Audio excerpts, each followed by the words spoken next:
Hello, and welcome to Mental Health Matters. I'm your host, Liz Lang. Each week on this podcast, we will break down various aspects of mental health. We are so excited you're here and hope you enjoy this week's episode.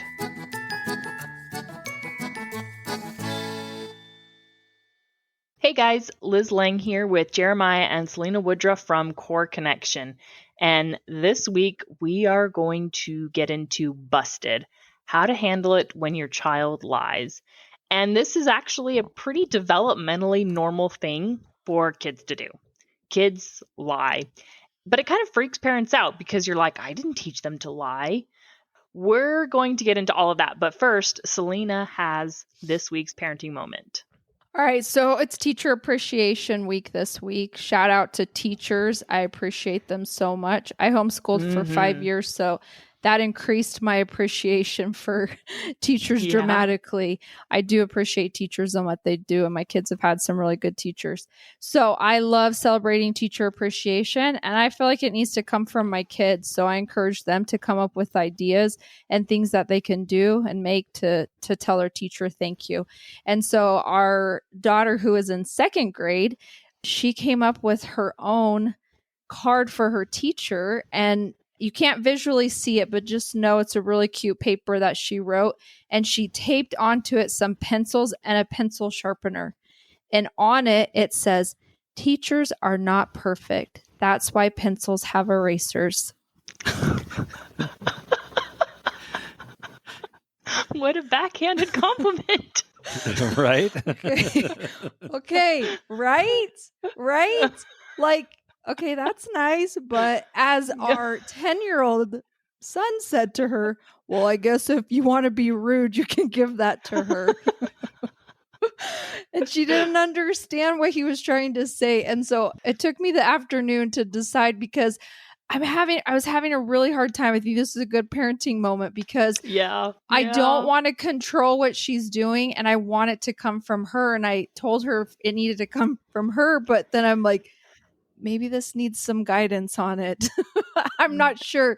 Do I let her take this to the teacher and then have the teacher be like, rude?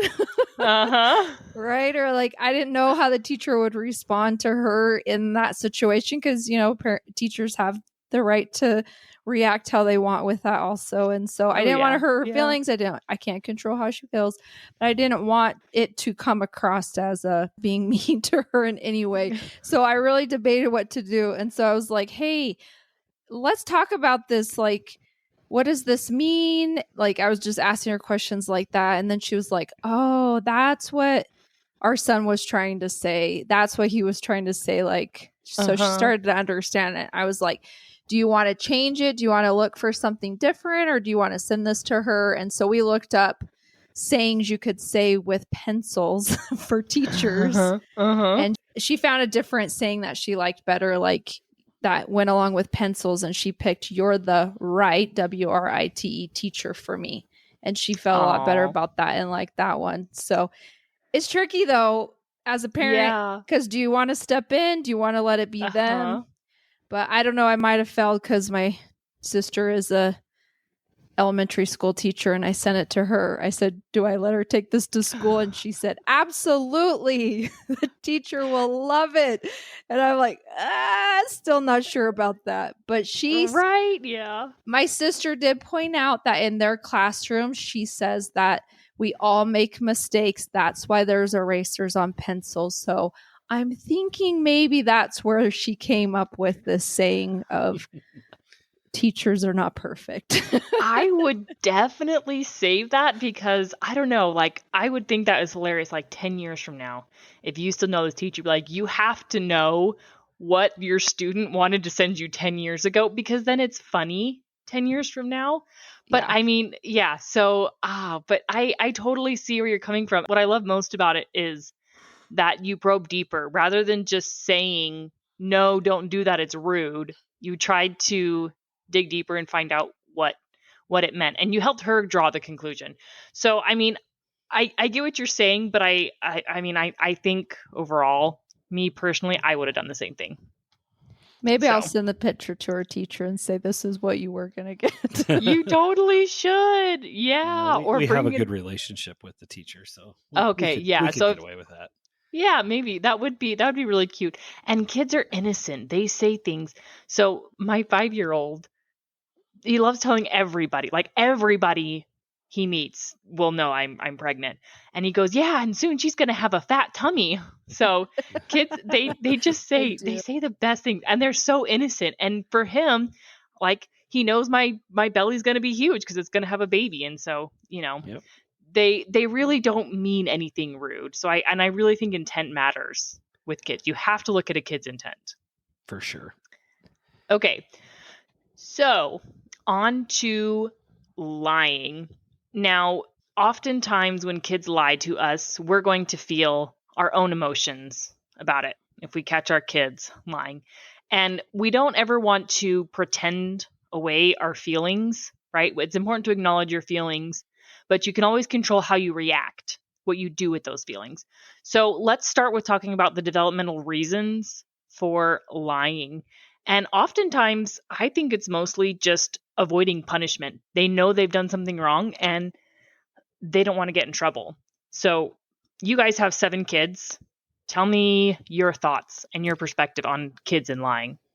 I have no experience because my kids don't lie to me. Liar. Uh-oh.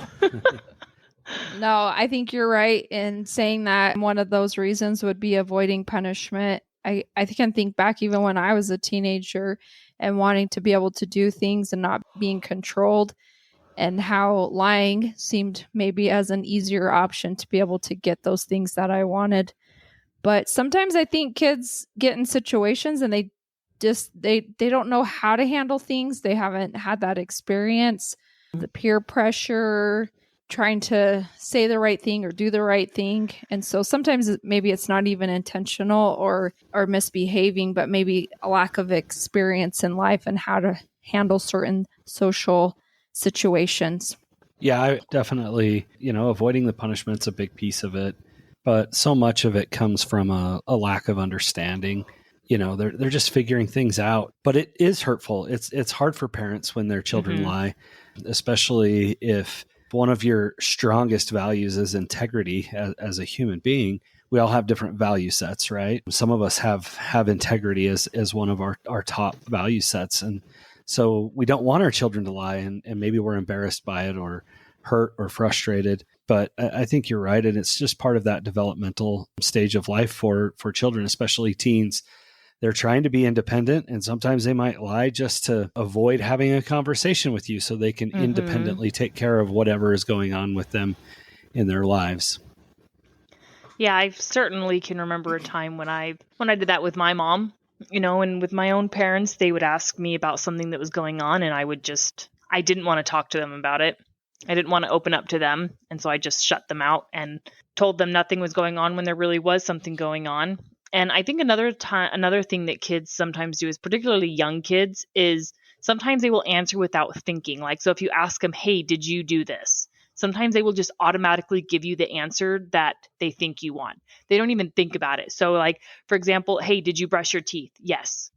When they really didn't. And it's not even that they're trying to lie. It's just they just answered without really thinking. And so sometimes a really good tactic in that case is, okay, hold on, stop and think about it. It's almost like giving them a second chance. Rather than just saying, hey, don't lie to me, and responding with anger, say, all right, I'm going to give you a chance to think about this. Did you really do this? And oftentimes they'll say, oh, wait, no, I didn't.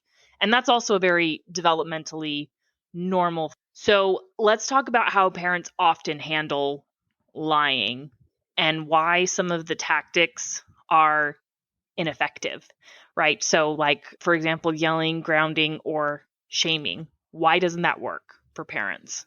Well, when our goal is connection, that's not going to bring connection. And so if we can stop and think about what our thought is, what are we thinking? So if we're like thinking stuff like, oh, he's lying, what else is going on in his life? I thought we were connected. I thought he was telling me these things. Those are all going to be things that are going to be affecting the way that you are feeling and what your feelings are. And again, like you said, being upset, being sad, those are valid feelings, and you should be able to have those emotions and those feelings, not asking you to make those emotions go away for you. But if your goal is connection, if you're yelling and shaming and punishing, you are not going to have that connection with your child. And so if you can take this opportunity to understand them and understand maybe what we've talked about before is curiosity. I wonder why they feel that they need to lie to me about this. But another thought is maybe just like confusion. And confusion helps, like, why would they lie about this? That helps remove judgment. And it helps you get to more into a state of understanding them and understanding what they're experiencing in their life instead of the like worry and catastrophizing of they're lying. What else are they lying? What's going to happen? They're like making them this like villain and bad person. I think it's also important here to note that the way we respond can also increase the likelihood of lying. So if we're yelling and screaming and shaming and treating them poorly, like that's kind of gives a signal to our children that, hey, maybe mom and dad can't actually handle the truth.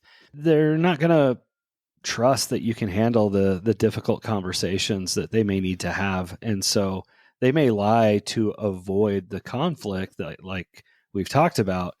The more we respond in such a way that's negative towards them, the more likely they are to continue the lying. We actually could perpetuate the problem instead of addressing it. And like Selina said, building the connection with them and coming from a place of curiosity of what's driving this need to be dishonest. So I really love this idea of trying to find out if there's an underlying reason, right? So maybe it's an issue of them not feeling safe, or, right, there could be any number of reasons of why your kid is lying. And so it might be good to just say, hey, let's talk about this. I think another thing that is important to establish is getting to the root of the problem doesn't mean we have to necessarily negate consequences, right? So, if this is a continual behavior, and if you do catch your kid in a lie, you don't even have to get angry. You don't have to respond. You say, hey, I know you lied. And oftentimes, as we've talked about before, is you've had this discussion beforehand. So like whatever your consequences for lying, you've set that beforehand, and you tell them, just say, hey, I know you lied. We talked about this. You know what the consequences, you know the expectation, and this is what it is. Right. So, whatever the reason is, hopefully you can work through that, but it doesn't mean you can just let your kids lie because, because they all do it when they're teenagers and kids. And yes. You're right. Like, we definitely don't want to just, brush this. Oh, it's normal. That's why they're lying. As parents, we do have the responsibility to see what we can do to correct that behavior and help them find more productive ways of communicating and communicating honestly and working through those struggles honestly. And maybe sometimes there's some space there, depending on what's going on, to say maybe you don't need to tell mom or dad exactly what's happening, but we also don't need to lie about it. Maybe you need some time to think about it longer or whatever it might be. Well, and it's, again, another opportunity for learning and to teaching, not lecturing and telling them all the reasons why not to lie, but giving them that natural consequence or consequences that you already had set up before, as you said, Liz, and letting those things naturally happen and having the opportunity to use it as a learning opportunity to understand what they're experiencing and how to help and guide them through that. You just sparked another thought that I had, Selina, about this as I've been thinking through this topic for us. It might be a good chance to explore the value for them in being honest. So it might be a great opportunity to explore with your children, why they feel honesty is important. And you could explore with them how it might feel if they were lied to, if a friend lied to them, or if mom or dad lied to them, and what that experience could be like for them. And just helping them see all around the importance of being honest and why that's an important value in our lives.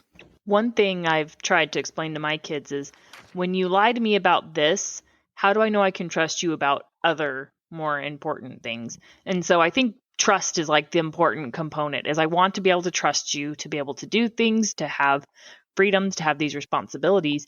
But when you lie to me, I don't know that I can trust you. And so I think bringing trust into it is a really important component here, which kind of leads into this idea of rebuilding trust without shame. So what would you guys say is like a natural consequence to lying? Well, that's tricky. It depends on. Yeah, that's a tough question. Depends on like, what did they lie about? Mm-hmm. I'm trying to think of a general situation of. Yeah. I mean, I could give you an example. So you find that your kid has another cell phone, like you have a cell phone for them and they have to turn it in at night, and you have restrictions on that phone, whatever you decide with that, and you've come to an agreement they can have a phone, right? Mm-hmm. So then you find that they have their own cell phone, a different cell phone, a burner phone phone without restrictions and using it all night. So you could be pretty upset about that. So you want to know what a consequence would be? I don't know. I guess you'd have to explore that, and it would depend on the kid and situation. But to me, maybe it would be that you don't have either phone. But again, that's still so tricky. They're just going to go get another phone. Well, they might. And I think maybe that's an important piece to understand here is that we can't control what our kids do. We could teach them all these great things and use all these great techniques and ideas and ways of developing honesty and integrity within them. And they can still choose to lie and still choose to be sneaky and do something maybe they shouldn't do, like go get another phone. So the reality is that we teach them, and then they're going to have to make those decisions, and we deal with those as they come. You know, natural consequences, like Selina said, Liz, it's just for us, that's something that it's so dependent on the child and the situation and what they lied about and why they lied. And maybe the natural consequence is just the conversation with mom and dad. Maybe it's, hey, you know what? You don't have access to a phone now for a little while because you couldn't use it in a way that's healthy and appropriate. And then you lied about it. So it's really a hard question to answer without having a specific situation. Okay, let's take a quick break and we will be right back. What's up, guys? Steve here with the Balance of Gray podcast. Do you ever feel like sermons skip the chapters you're living in? What? Like church turned into a TED Talk after a concert? Well, at the Balance of Gray, we ask real questions, wrestle with real doubts, and yeah, we leave room for some laughs along the way. Ooh. But make no mistake, prophecies are unfolding, and this isn't dress rehearsal. It's the final act. The gospel isn't a vibe, it's a rescue plan. And lukewarm doesn't cut it. From scientific proof to spiritual warfare, this is where faith is not blind. Search The Balance of Gray wherever you get your podcasts and hit follow now. That's The Balance of Gray podcast. I'll see you soon. Phenomenon is what it is.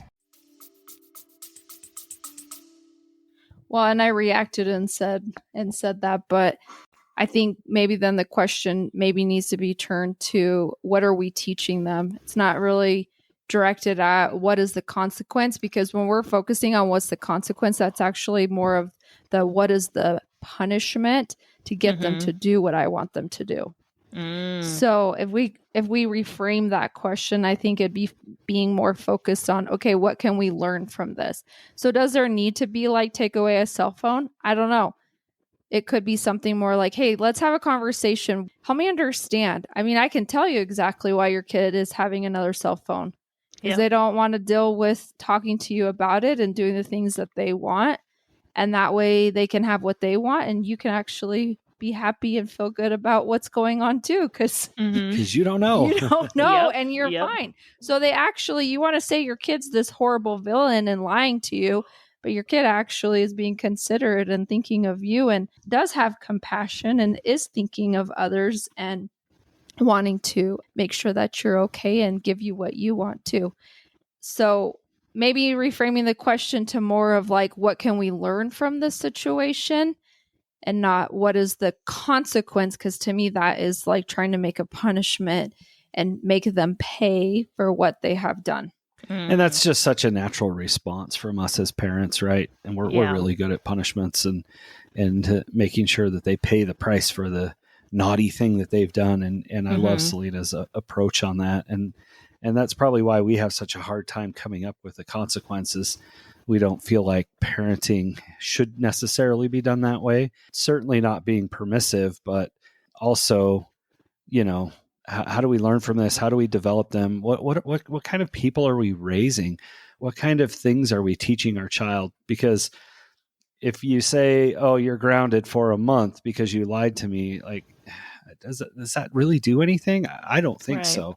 I think it actually damages the connection and makes it more difficult for them to communicate. And again, we can get right back to that earlier conversation of we're probably going to perpetuate the lying and encourage the lying through the way we respond. And I think that something that parents often do that is kind of natural is when our kids start going down this path of they're doing something wrong, we have this desire to want to put more control in place, more restrictions in hopes that it's going to somehow protect them or keep them safe.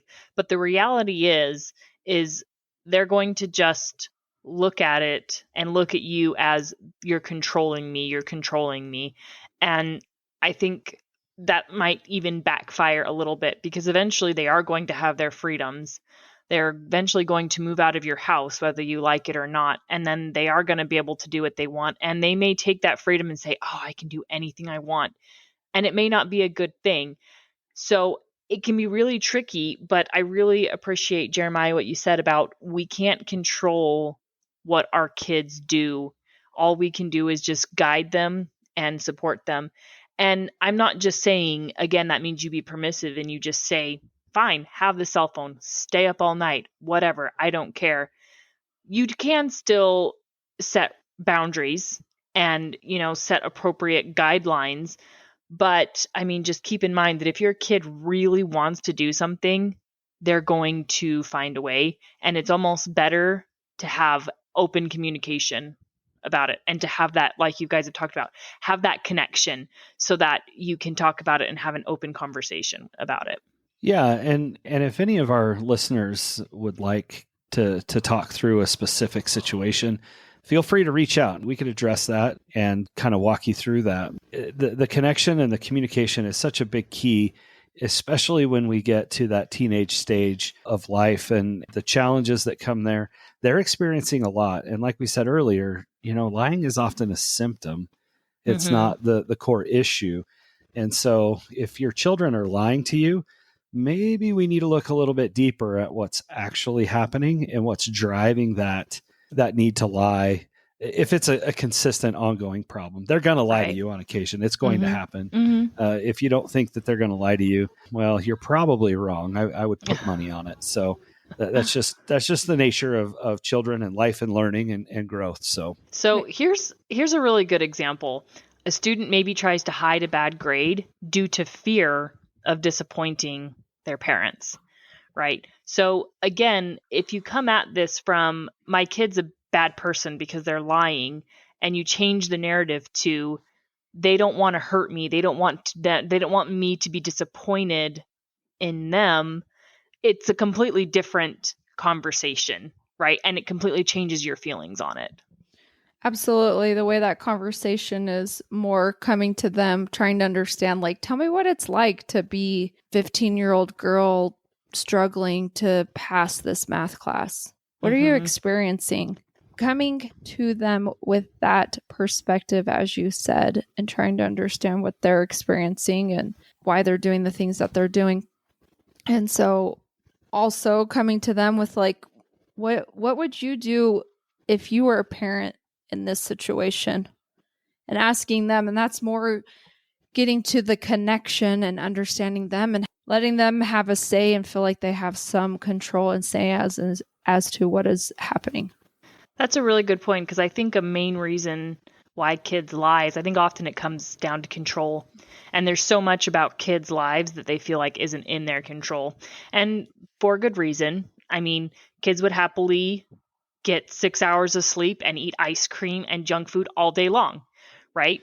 And so as parents, we're responsible for their health and well-being. And so obviously we're not going to let them do that.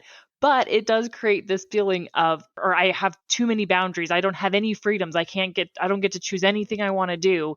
So yeah, helping to give them a sense of control, I think can be really critical if lying is a consistent problem. Well, even understanding like peer pressure, like why would they do certain things or why would they say that, or, they have a lot of pressure on that. And you have to think like for them, literally it's fight or flight. They feel like they're being attacked and they're going to die. You think back to the primitive brain and being accepted by the tribe is absolutely a need. And that's how you survived. And so it goes back to that primitive brain. So you're in a situation like that, it's going to feel like life or death for them. And so they are not going to be able to make the choices the same way as they would maybe in a different situation. And so I think having that understanding and compassion to them of what they're experiencing. Definitely. Good call. Okay. Final thoughts.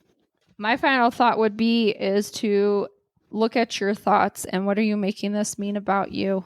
I think a lot of times when our kids lie, we start thinking, oh, it's because I'm a bad parent, or, oh, we don't have that connection that I thought we did, or taking it personal about you of like, why would they lie? I thought we were in agreement on things. And so checking our thoughts of what we're making it mean, and not just maybe not just what we're making it mean about me, but also what are you making it mean about your child?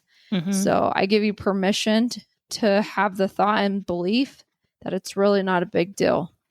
And some of you might want to yell back at me for that, for saying, yes, it is a big deal. My kid should not be doing this. You have the permission to believe what you want. And so if you can kind of just think back that I have permission to think this isn't a big deal. This is just part of the process. This is part of learning and growing. And I have the opportunity to teach them. In this opportunity, I can teach them those things that will help them later in their life. Yeah, I love what Selina shared. And as always, if there's a situation, it doesn't just have to be about lying, but there's a situation you'd like us to maybe run through and model for you, reach out to us. We'd love to share our thoughts on what's happening for you in your home. Absolutely. And as always, all the information to get a hold of Jeremiah and Selina at Core Connection, as well as to email the podcast in general, is going to be in our description. So that will be in the show notes for you to look at. I will have links posted. And next week, we are going to get into From Shame to Self-Worth. Great topic. And really great, especially maybe for emerging teens who can often struggle with self-esteem and self-worth. So we will see you all next week. Have a question? How about a topic you'd like us to cover? Send us an email at mentalhealthpod21@gmail.com.